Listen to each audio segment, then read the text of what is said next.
Cool. So hi everyone, welcome to the Urban Data Science Working Group. I'm Gabriel. So we're here today with Rafa Pereira. He does a lot of work on accessibility in cities, and he's the last speaker of our semester. So I'm very happy that we have all of you joining today. We just had an in-person event for Emo in New York City, so there's a few people still in the room here with me, Jenna, Adam, and then some people might trickle in. So especially if you're on Zoom and you have questions, don't be shy to just unmute yourself and raise your hand. And if you're not heard or so, I guess I would defer to Rafa whether to ask questions at the end or throughout. Floor is all yours. Sure, go. Okay, thank you, Gabriel, and thank you everyone for the kind invitation. I'm very glad to be here. So I'm happy for you guys to interrupt me with questions at any time. So that's not a problem for me. So let me just kickstart. I'll just share my screen, and then we go. Just do let me know when you see the screen. Yeah, we're able to see it. Perfect. Okay, so my name is Rafa Pereira, and I'm a researcher at the Institute for Applied Economic Research, IPEA. So IPEA is a government research institution based in the Brazilian federal government. And I always like to make this introduction because IP is kind of an interesting animal, so to speak. We're not policy decision making, and we're not academia. We're sitting in between the academic world and the policy decision making world. And I think to a large extent that's what makes the work that we do here quite special, because we're really working at building bridges between hardcore science and cutting edge research with policy decision making. And I think that's what makes our work, at least the way I see it, very, very exciting. And I am personally very much interested, I've always been interested in issues related to urban mobility and transportation, and especially related to social justice and inequalities and social exclusion, but always from a quantitative methodological and spatial data science kind of background. So the work I'll be talking about today, it relates a lot to the work that I've been doing the past 5 to 6 years. And I always like to start talking about this, mentioning that it is fair to say that we have been seeing a recent revolution in mobility data. And I say this because we have seen a much larger number of data sets that are becoming more easily available nowadays, from GPS of vehicles or mobile phone devices, smart car data, LiDAR, traffic cameras, or portable emission devices. We have been seeing new forms of data sets emerging over the past few years, or data sets that already existed before, like GPS data, but they are now becoming much more easily available for everyone who can now simply download and analyze them on their laptops, for example.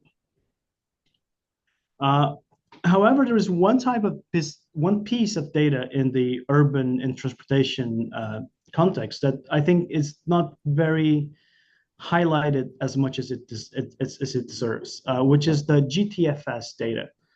So GTFS stands for the General Transit Feed Specification. So GTFS was created by Google in partnership with the Portland Transit Authority in the mid-2000s as a standard data format for public transportation. So whenever a city wants to put their public transit system into Google Maps, they need to organize their transit data into this format, which is, put it simply, a bunch of text files which are organized as a relational table, right? So it's very simple to organize, very simple to, it builds on basic information about the spatial location of the stops, or the frequency of the services, or the geometry of the routes, and so on and so forth. So I like to say that GTFS is kind of the geolocated micro data of your public transit system. And what I like to say is that within that revolution of transportation data, I think it's fair to say that GTFS is promoting what I like to call a quiet revolution of public transportation information. Because GTFS is such a simple data standard and it has become so powerful that it's now ubiquitously adopted by many transit agencies and apps across the world. So whenever you go on your mobile phone and you ask for Google Maps or City Map or Move It or Bing Maps, whatever transit app you're using, and you want to know how to go from place A to place B, or when is the next bus arriving at your transit station, all of these maps, all of these routing engines and apps, they are all querying GTFS data. And in fact, GTFS has become the de facto data standard for hundreds of agencies, thousands of agencies in hundreds of cities worldwide. This is just one picture of cities that share their GTFS data openly on the web, but there are many more cities that have GTFS data, but they're not necessarily published in an openly. And I like to say that GTFS creates this revolution for this quiet revolution in urban and transportation research because it creates a common ground for learning. The fact that so many cities are now and companies are using GTFS across the globe means that a researcher or an institution that is creating a Python package or an R package to analyze GTFS data in Washington, D.C. makes that tool useful for people in Bangladesh or in Rio or in Tokyo or in Pakistan or whatever country or city you want to think about. And this is really giving support to a number of open source computational tools and software that are being developed in different places in the world, and we're learning from one another and how to use those tools to analyze transit data across the globe.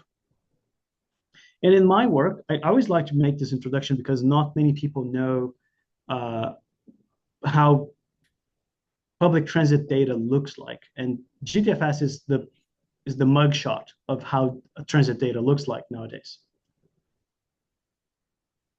And I'd like to make this introduction because a lot of the work that I've been doing over the past few years builds upon this new technology of GTFS.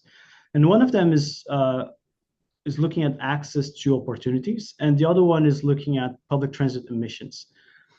I'll spend most of my talk walking you over some of the work that I've been doing on the idea of access to opportunities in cities and how it's related to socioeconomic outcomes and why it matters and how we can measure it. But in the end, if we have time, I can also talk a little bit about our project on how we use GTFS data to estimate public transit emissions at high spatial and temporal resolution as well. So what is accessibility, or what is access to opportunities? So the notion of access to opportunities has been around for ages now. So this map that you're seeing here is an isochrone map of the city of Melbourne in the early 1900s. This is really a map that is telling you how much time does it take you to travel from the city center to every other part in the city of Melbourne using public transit. And the color scheme tells you the isochrones, or the areas which you can reach within certain travel time budgets. So the whole idea of accessibility has been around for ages. It's kind of a very core concept in urban economics, regional science, urban and transportation planning as well. But to give you a very intuitive understanding of what I mean by accessibility, I would like to think or imagine a person in a city. This is the city of Porto Alegre in the south of Brazil, but this could be pretty much anywhere, like in Ithaca, New York, Berkeley, Shanghai, or Karachi, right? So you're the person in the city, and like every city, you have dozens and dozens of possibilities and opportunities, like services, healthcare facilities, schools, employment opportunities, and so on and so forth. In this example that I'm showing, you're looking at the spatial distribution of a few restaurants for the sake of this example. Obviously, for the sake of time, you cannot really go to every single restaurant you want. But if you can take public transit, you can reach anywhere within this yellow polygon within 30 minutes by taking public transit. So the area you can reach within 30 minutes in this example is the area that is accessible to this person using transit within that travel time budget. And that area that is accessible to that person determines ultimately what are the restaurants or the activities that person is able to access or to reach. And by consequence, this polygon also tells us what are the opportunities that person is excluded from, just because she simply cannot reach those places using that transportation mode within that travel time budget. So this information in and of itself, it already tells some interesting piece of information about the city in terms of what are the activities you can actually access and you could consider engaging with, and what activities you're excluded from. So there are different ways to think about how you can expand people's access, right? And obviously, these different strategies would have different environmental costs. So the most obvious one that people usually first think about is expanding. You can expand the accessible area by increasing the polygon or the area that you can reach. You can do this by improving the network connectivity of the transit system, creating a new bus line that was not existent, or you can, for example, increase the frequency of the bus service so you spend less time waiting on the train stop, or you can simply increase the speed of the vehicles, right? So reducing congestion, for example. So once you do this kind of interventions, you can expand the area that is accessible to people. So they will, in the same travel time budget, they will be able to access more opportunities that are further out. However, there is another type of a strategy to increase people's access to opportunities, which is thinking about increasing proximity, which you can simply do by increasing the population density in the city center, or increasing the density of activities, for example, by promoting land use regulation that allow for a higher land use mix and density. As you can imagine, these two different strategies of expanding the area accessible or expanding the proximity between people and activities, they have very markedly different environmental costs and monetary costs as well. As you can imagine, increasing proximity tends to be, on the long run, much cheaper and much greener as well.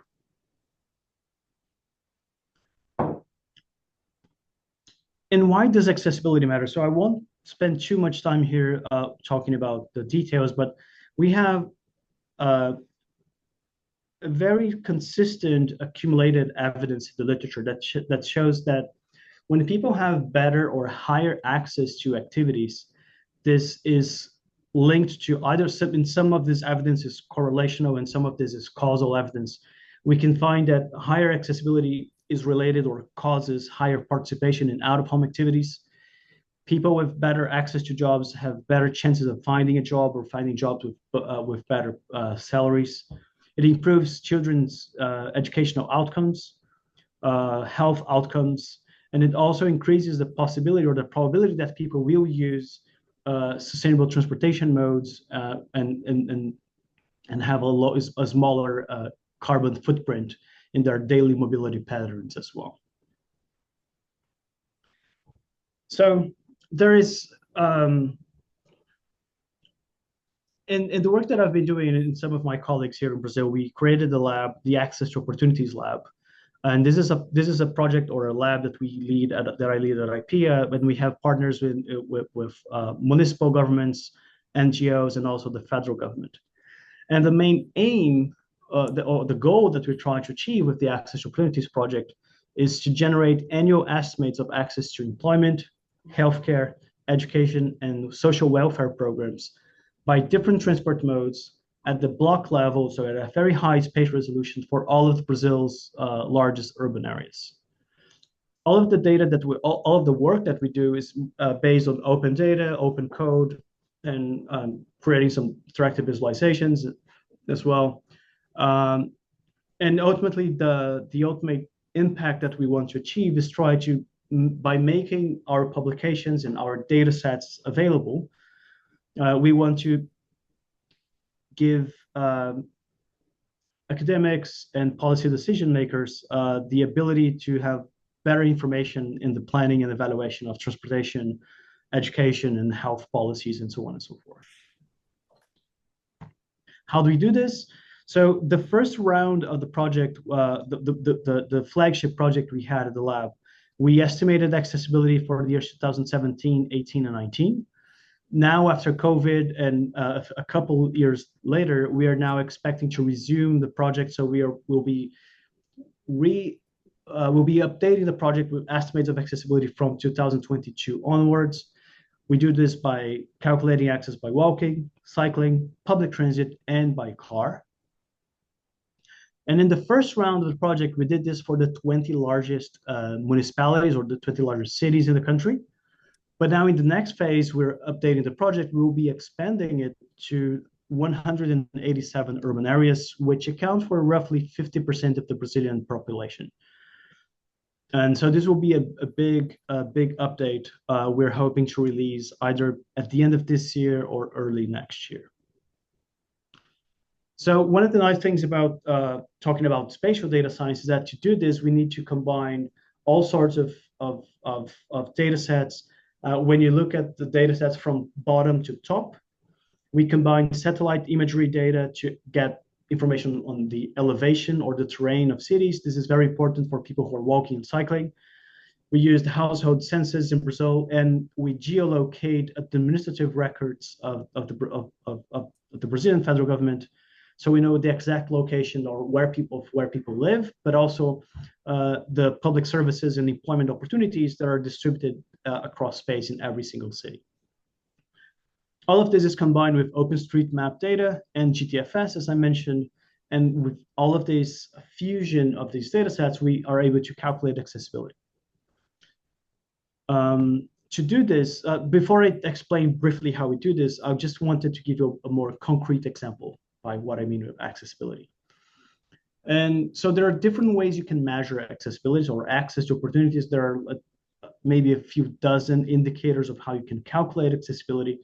One of the most simple ones and most powerful ones is what we call the cumulative accessibility metric. This map is showing the cumulative accessibility metric for the city of São Paulo, where we're basically looking at the proportion of jobs in the city that you can reach within 60 minutes by transit. So we divide the city in very tiny hexagons. Every hexagon has an area of 0.1 square kilometer. And we calculate from that hexagon, if you could take transit in every direction in 60 minutes, how many jobs you would be able to reach. So areas that have this very bright yellow color are places from where you would be able to reach over more than 60% of the jobs in the city could be reached by transit. And the colder colors from purple to black are places where you have much lower accessibility. I always like to highlight on the far east side of São Paulo that you have, this is also known as the Zona Leste, or the east zone of São Paulo. This is a famous zone in São Paulo for being economically deprived. And when you look at the map like this, you see that it's largely a dark area, what I'd like to call an opportunity desert, so to speak, because you have very low economic activity there. But in the middle of this opportunity desert, you can see a bright spot. That spot is a subway station. I've heard people asking me, is that the airport, or is that a football stadium? And which are all good guesses, but this is actually a subway station. And I like to draw attention to this point, especially because this is not a map of the spatial distribution of jobs. This is a map of how easy it is for you to access jobs across the city. So the map that you're seeing, even if you're not familiar with the city of São Paulo, you can identify where are the large capacities transportation corridors, or the subways and the train lines, the BRTs. And that bright spot on the east is precisely a subway station. Even though people in the east side might be living within an opportunity desert, if they can very quickly connect to that subway station will connect them to a big concentration of opportunities in the city center. And that's the magic of looking at this access to opportunities type of analysis, because it allows you to think about the spatial and temporal connectivity of the transit network. And in a more poetic way, how the transit network helps people collapse space and time so they can more easily reach the destinations, the activities that they want to reach. Another way to measure accessibility is when we think about the travel time that takes you to the closest opportunity. So in this map on the right-hand side, we're looking at the how much time it takes you to travel from each location to the nearest hospital. So places in yellow are places from where you would take less than 5 to 6 minutes to reach the hospital. It's probably because there is a hospital in that location. Places that are colored in green-ish colors are places from where you would take something between 10 and 20 minutes. And places colored dark blue are places from where you would take over 30 minutes to get to a hospital using transit. So these are two very simple but very powerful representations of how we can think about access opportunities in a spatial manner. And so this is not a map of the transport system, and this is not a map of the spatial distribution of jobs in hospitals. This is a map of the combination of those two things. It's the interaction between people, land use, and transportation system all together synthesized in two indicators here. So in the Access to Opportunities Lab, we've been doing this kind of calculations or generating this data. Sure. Can I ask a question on the previous slide, Hassan? That's one, yeah. This is really interesting. One question that I have, especially when I see things like I know that defining stability is a tough question, and there are so many ways to think about it. Is it like of concern of like research like yours to think about essentially the robustness of findings when you narrow down to one definition of accessibility? Or is it more, do you think it's more of a view, do you think the research has more of a task to like present according to all sorts of definitions that we can think of? Those are findings versus, for example, in this map, like you can tell different stories if you just look at one. If you just look at other, then obviously like the closest hospital might be a noisy measurement of reality and so on. So what is like, how do you present those findings in order to communicate this discrepancy and robustness? So I think your question kind of ends up being broken into two, can be broken into different questions. One of them is how sensible the different indicators of accessibility are. And so there are, as I said, like a few dozens of different accessibility indicators. And there is a long discussion from computational side, theoretical side, and substantial aspect as well, which might lead you to choose one indicator or the other. In this case here, these two indicators, they have one very clear advantage. It's very simple to communicate. So whenever I show a pop-up a map like this in a presentation for policy decision makers, they can immediately look at the map and they know what's happening. They understand the legend of the map, and they can explain this to their colleagues, for example, or for the mayor of the city. There are, however, other more scientifically sound and more sophisticated gravity-based accessibility measures or computational-based accessibility measures that would probably give you results that are perhaps a little bit more realistic in the sense that they can better capture people's actual travel behavior. But the interpretability and the communicability of those indicators are compromised, so to speak. So in the Access to Opportunities project, because we're very much focused on trying to inform policy decision-making, we prioritize in making public those indicators that are more easy to communicate and to analyze. But for our own research and academic papers, we use all sorts of different metrics depending on the case study we have at hand. Mm-hmm. The second question about the second point about your question is whether the computation is realistic or does it has any noise. And there, I think this kind of the models that we use here, and I can talk about a little bit further in more detail later. They're not so much like probabilistic models, they're more computationally deterministic models. So we have a representation of the public transport system and the road network. And we have routing algorithms that tells you what would be the fastest route to go from any place A to any place B. And this will give us the travel times to go from any place to any other place. We also have a data representation about where the population is located or where the jobs are located, and so on and so forth. And everything that I'm just talking about, the road network, the spatial distribution of people and jobs and so on, they are all fallible to measurement error, right? So we might have some missing data, or the geolocation that you did might not be super precise, and so on and so forth. Or maybe in the OpenStreetMap data, there is a road in the city that road is not represented in the data. So I would say there are measurement errors in the data sets that we use.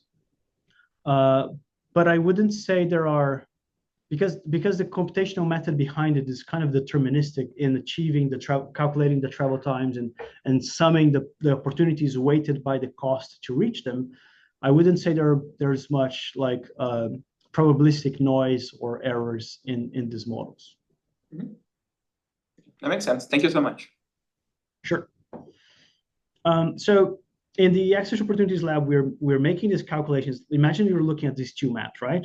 But imagine now you have these maps for walking, for cycling, for public transit, for cars, for having access to jobs or education opportunities of 3 different levels, healthcare services of 3 different levels, for men, for women, for people of different racial backgrounds or income, at different times of the day, during the peak and off peak, and so on and so forth, for all of the largest cities in the country.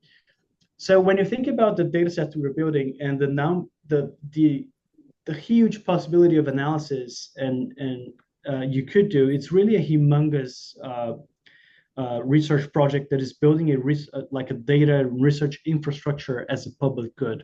We wouldn't be able ourselves to exhaust all of the possibilities of analysis with these data. And that's one of the reasons that we are trying to we make all of these data sets and publications publicly available as much as we can. So we derive from the Access to Opportunities Lab, and specifically from this flagship project, a number of products.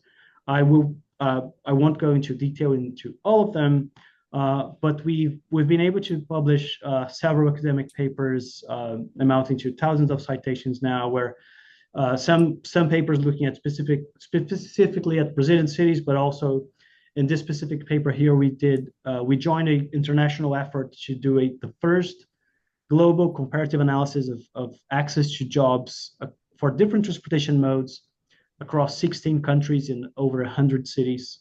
A lot of the work that we do is academic, but sometimes we also make work to make the academic research more palatable for grassroots movements and policy decision makers. So we also build this interactive data visualization tool so people can go into their city, zoom into their neighborhood, select the transportation mode or the type of destination, and update the maps and the charts, and download the data and from that as well.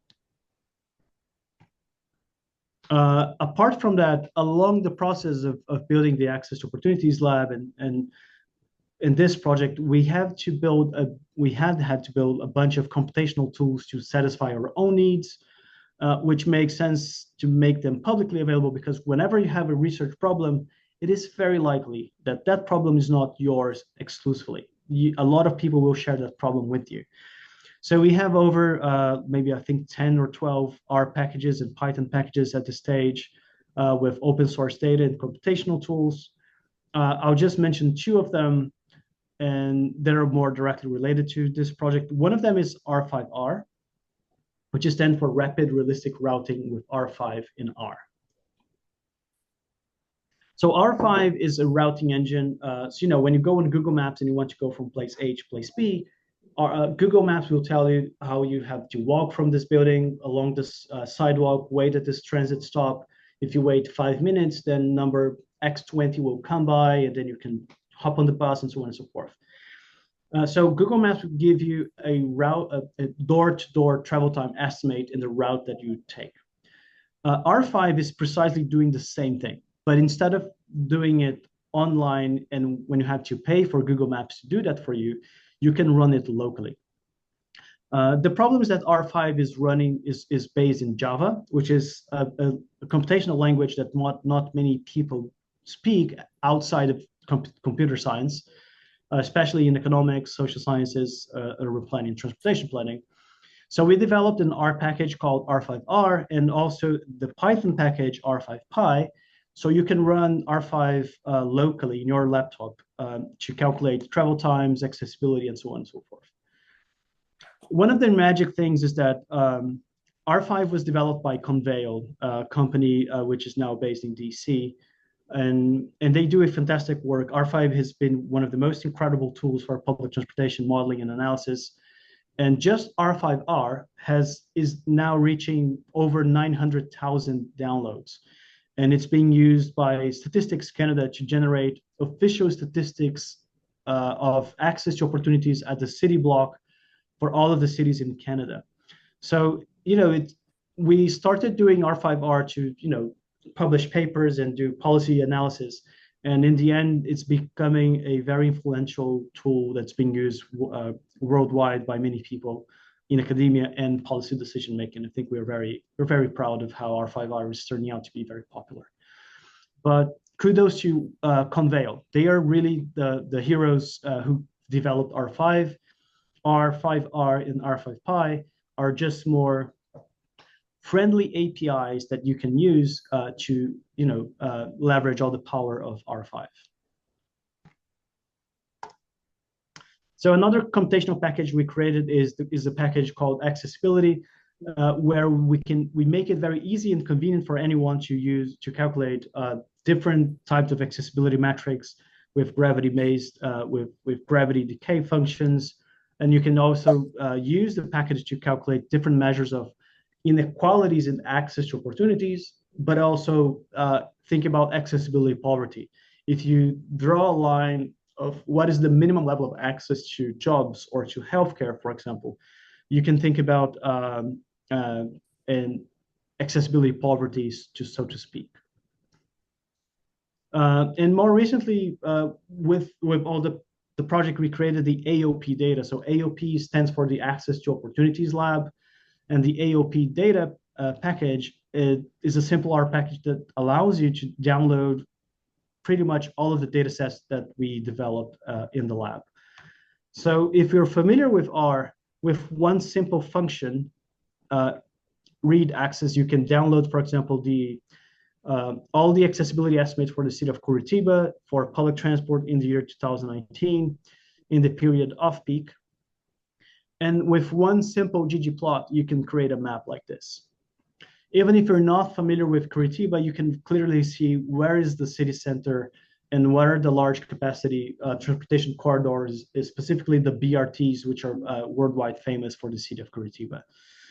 And I always like to say, like, this is not the most beautiful map you've ever seen. However, it's very empowering to see that any undergrad student or practitioner in the local in the mayor office or the public transport policy, the public transit station, it's very empowering to see these people with 2 lines of code downloading this data and being able to have access to data like this. So the Access to Opportunities Lab, to a large extent, is not only about making sound science and policy evaluation, but it's also about making data free and easily available to everyone. And kind of in that spirit, trying to democratize how we can have better informed data for informing policy decision making and so on. In the project, we've written an introduction level book to accessibility. So this will give you all of the basic concepts, the literature, the indicators, and it will teach you with a hands-on approach how you can calculate accessibility and how you can evaluate the accessibility impact of a transportation or land use project, for example. The book has been written entirely in R using Quarto, and the book is entirely made available online as well. We're now working on a follow book, on a sequel of the book, looking at the advanced accessibility analysis with R, which should be coming out published by Routledge by the end of this year or maybe early next year. And I think I have already talked for a really long time. So I will stop for now and see if you have any questions. If you want to, we can spend the rest of our time discussing about access opportunities, which I think is the more interesting part. But if there is an interest, I can continue talking a little bit about the admissions project as well. Can I ask a really quick question? Just technically, so a lot of your packages seem so interesting and really like I would love to like try them or like dig into them. But do you have anything in Python as well as R? So the only two packages we have in Python are R5Py and GeoBR. But GeoBR is basically a package for having access to official spatial data sets of Brazil. So like having access to the geometry or the boundaries of municipalities, metropolitan regions, favelas, states, census tracts, and so on and so forth. So the GeoBR package is available both in R and Python, but the R5Py package is entirely made in Python, so you can probably use it as well. Okay, cool.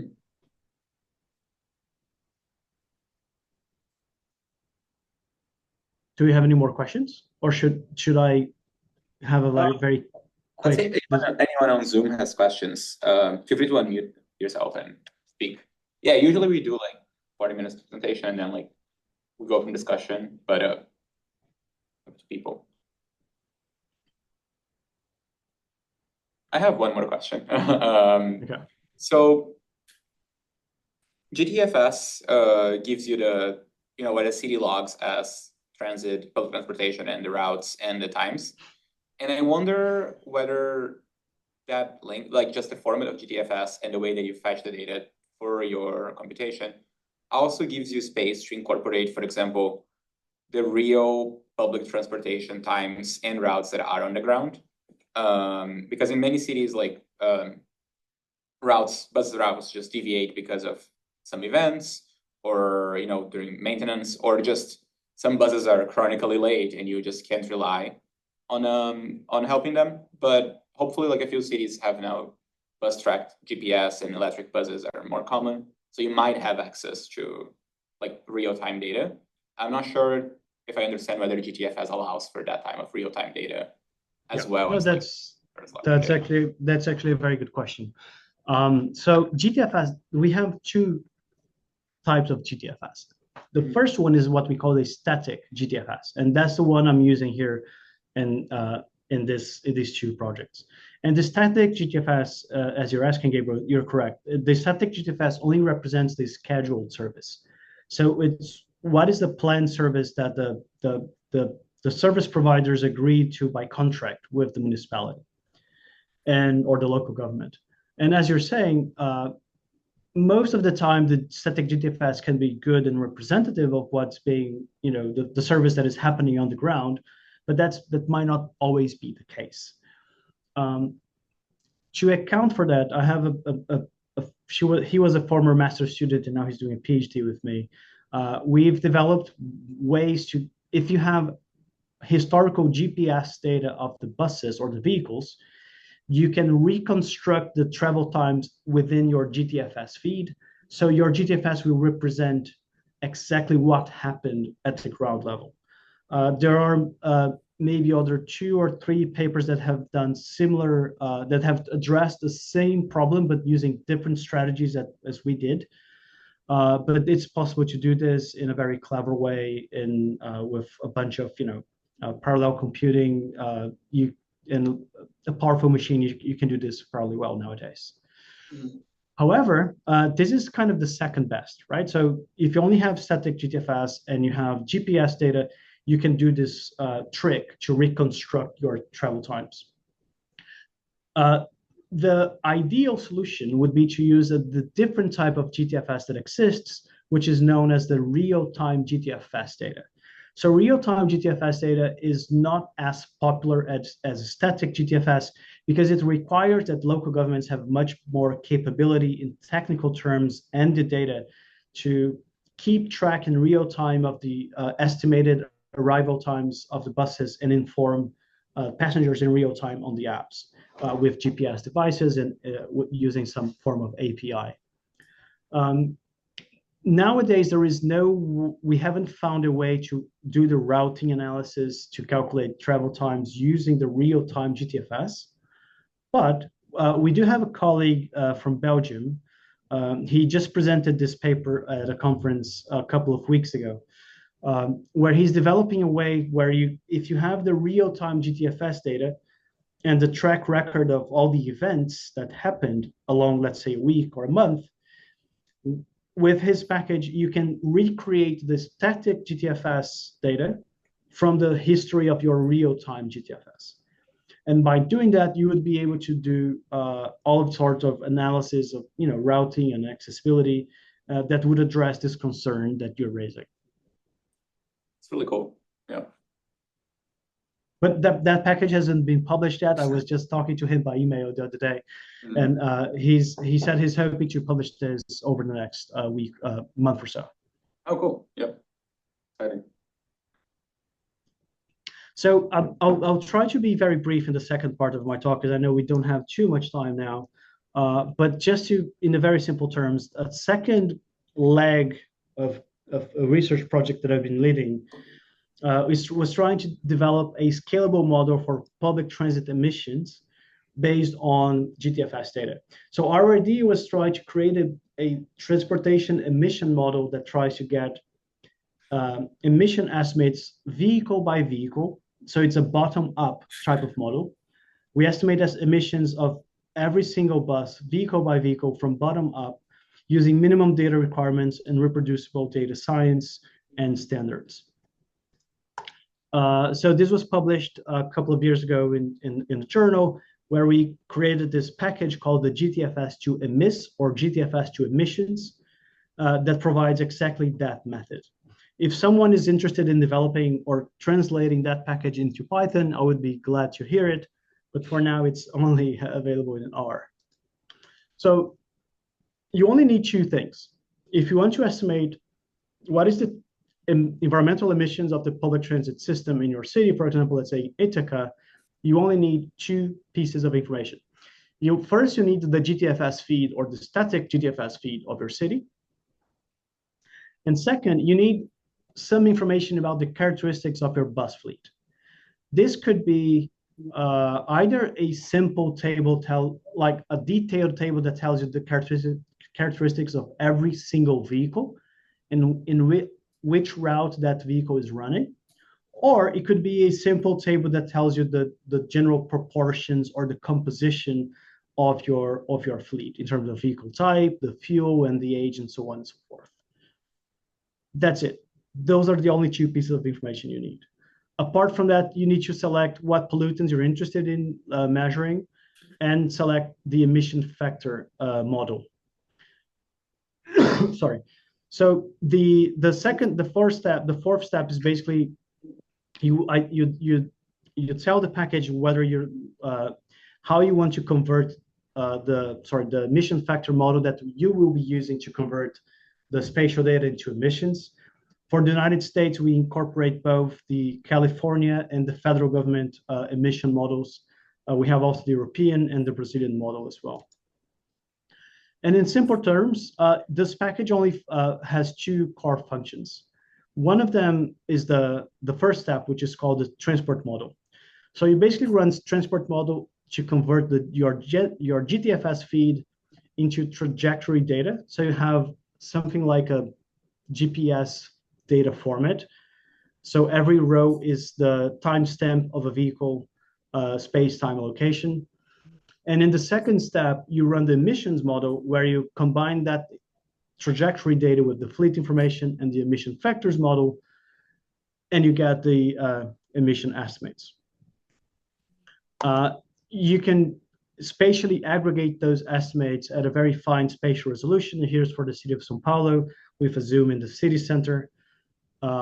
And you can also look at spatial temporal patterns about what is the space and time locations where the transit emissions are more high or more concentrated. Because the package is very flexible and it requires very little data, you can easily apply this to cities across the globe, like Houston and Sydney, or Curitiba in Rome in Italy. And even if you're not familiar with the cities, you can just by looking at these maps spot where are the most busy transportation corridors with the public transit system. Moving forward with this project, we're building a global environmental benchmark where we are comparing the transit emissions of different cities across the globe.